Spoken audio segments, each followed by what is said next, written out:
بسم اللہ الرحمن الرحیم۔ آج کی ویڈیو میں ہم قبر کے متعلق بیان سنیں گے کہ قبر کے اندر جب میت کو اتارا جائے تو پھر کیا کرنا چاہیے یا کیا کیا جائے گا۔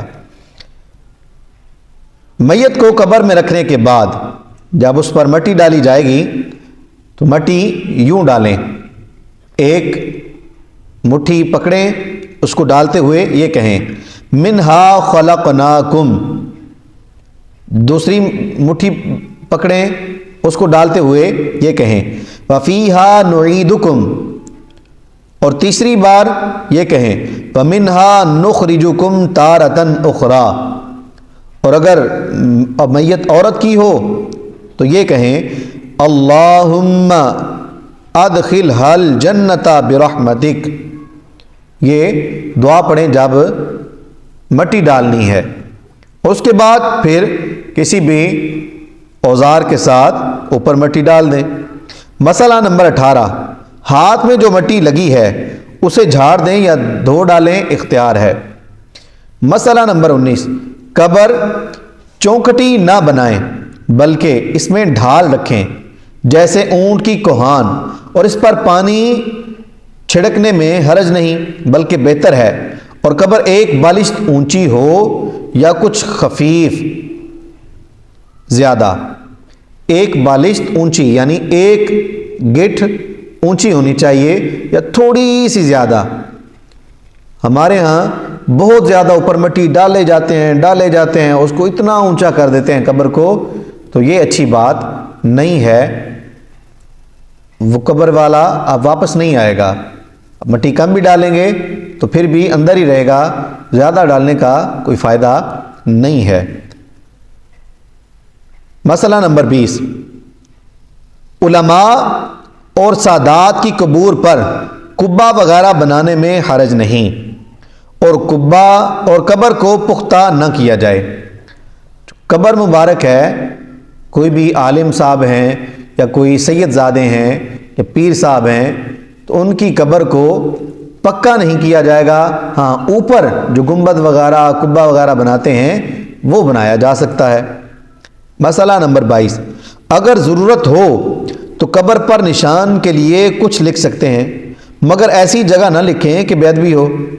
ایسے مقبرہ میں دفن کرنا بہتر ہے جہاں صالحین کی قبریں ہوں، وہاں پر مردے کو دفن کیا جائے جہاں پر نیک لوگوں کی قبریں ہیں، تاکہ اللہ پاک ان نیکوں کے صدقے اس پر بھی کرم فرمائے۔ مستحب یہ ہے کہ دفن کے بعد قبر پر سورہ بقرہ کا اول اور آخر پڑھیں، سرہانے الف لام میم سے مفلحون تک، اور پائنتی آمن الرسول سے ختم سورت تک پڑھیں۔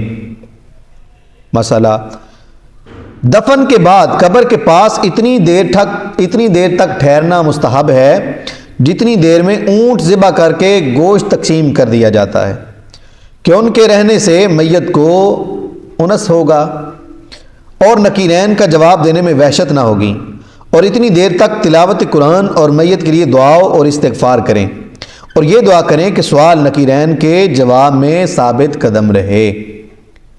یعنی کچھ دیر قبر پر ٹھہرنا چاہیے، جب اس کو دفنا دیں تو فوراً وہاں سے چلے نہیں جانا چاہیے، بلکہ کچھ دیر ٹھہریں، قرآن پاک کی تلاوت کریں، درود پاک پڑھیں، جو کچھ پڑھنا ہو وہاں پر پڑھیں، تاکہ مردے کا دل لگ جائے، اور جب منکر نکیر آ جائیں سوالوں کے لیے تو آپ بندہ گھبرا نہ جائے، بلکہ مردہ چونکہ دیکھ رہا ہوتا ہے سارے معاملات کو، تو اب وہ یہی سمجھے کہ میرے پاس میرے رشتہ دار، میرے بہن بھائی یا جو بھی رشتہ دار ہیں میرے، وہ میرے پاس ہیں، مجھے گھبرانے کی ضرورت نہیں۔ ایک قبر میں ایک سے زیادہ بلا ضرورت دفن کرنا جائز نہیں، اور ضرورت ہو تو کر سکتے ہیں، مگر دو میتوں کے درمیان مٹی وغیرہ سے آڑ کر دیں، اور کون آگے ہو کون پیچھے یہ مذکور ہو گیا کہ اگر نیک بندہ ہے وہ آگے ہو اور جو ذرا نیک نہیں ہے اس کو پیچھے رکھا جائے۔ جس شہر یا گاؤں وغیرہ میں انتقال ہوا وہیں کے قبرستان میں دفن کرنا مستحب ہے، اگرچہ وہاں رہتا نہ ہو، بلکہ جس گھر میں انتقال ہوا اس گھر والوں کے قبرستان میں دفن کریں، اور 2-1 میل باہر لے جانے میں حرج نہیں۔ اللہ کریم ہمیں ان باتوں کو یاد رکھنے، عمل کرنے کی توفیق دے۔